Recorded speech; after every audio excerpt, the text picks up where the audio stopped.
از ادهم از لشيخ مسعود مديكون خواه كري جي تواصي درينه تقريبا 35 سال 36 سال هي از بي كوري دكم كوري ما سال پرچ زور بيه جداس موضوعه وجداس امبير و امبير جي تنانا سوري چونه ما و كوري دكر جهسل پرتر زيادتر بي نو امي قطعانو چه دكم و قطعت سري سولي بابا نويل سولي چونه دست قطعها بي متشكر وهين عندك بي هسول همو تقريبا 6 قطعه متشكر وهمو نيفيجي موي جداش امبير تنانا موضوع تناي چيكي زحمه السر ما تشيبيه قموش بهو بيه سولي چونه ما مطريقه مش دبر متري فرو ما دبر بدو 7000 هسول السر ما كرنا 35000 دتوق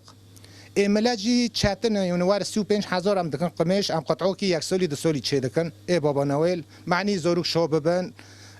چیکه یونه کیف خوشی ببن دربن همو چیکه زحمت سرملت وارن قطعوكي بكرم 50,000 تيكن دوقمي بابا نويل هذا چه سبب موضوع اگر هبو امبر کیم بون ها امبر دادن ام ده امبر مبریدی کنه ده امبر تا از 70,000 دادم 70,000 از که تقریبا اداره نوبه يعني اتشقوا بالشغل اداره نوبه وجملات روجي دي نفس الشيء نكو امبر كيم بونسا فو دوقمي بينجي اب تشيلي بو اب سيبو چیکه زور بیل سرما نو الا دار و تلفین مدکن جا المانيا جا امریکا ملتی ما کرد لور هاي كن جد جلي نوروز اج مدخوزن جنه هذا ومن انك تشيكريجي او الجا مننا شش جل نوروز انا متشكرنا سولي تشوني متشكر مشاند المانيا هر جلك بدست حزار اداره دبي قموشه گران جوی گران احسال نه 450,000 ملتی ماجي دخوز تشيكي